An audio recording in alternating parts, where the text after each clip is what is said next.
I'll give you $1 million if you can heal me. A millionaire mocked a poor little girl right in public. I'll give you $1 million if you can heal me. What happened next completely rewrote his fate. It was a bright, sunny Sunday afternoon. The park was packed with people. Mark's luxury car suddenly broke down. His driver was fixing it by the roadside, and Mark, feeling bored, got out to take a walk. Before he left, the driver said with deep faith, "Boss, may God be with you." Mark sneered. "God doesn't exist. I only believe in myself." Ever since a stroke 5 years ago left him stuck in a wheelchair, he'd become bitter and cold, using his pain as an excuse to look down on others. From a distance, the driver called out, "Have faith. If God is willing, He can heal you today."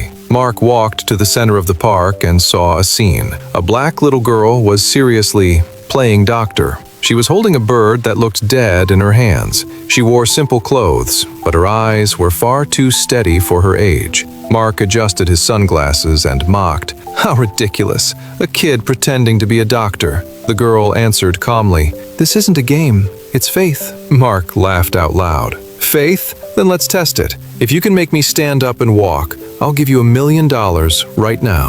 The moment he finished speaking, the bird in the girl's hands suddenly woke up and flew away.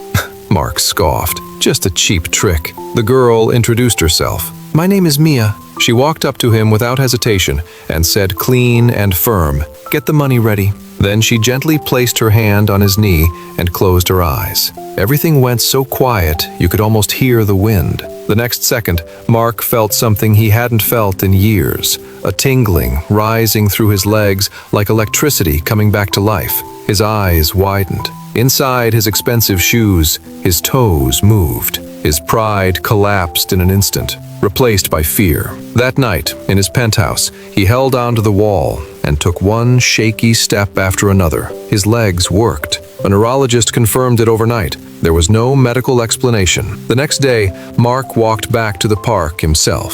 Mia was still on the same bench, reading an old book. Mark asked, "Was it you?" Mia looked up. "You came to pay?" Mark shook his head. "I came to understand," she said. "You may not understand, but you can choose what you do next." Then she added, "I don't want the money. I want you to help people." She gave Mark a hug, then turned and disappeared into the crowd like light. Days later, Mark donated 70% of his fortune and created an organization to help children and everyone in need. From that day on, he believed in miracles again, and he believed in God again. Because true healing isn't just standing up again, it's finally knowing where to walk and walking the path God has prepared for each of us.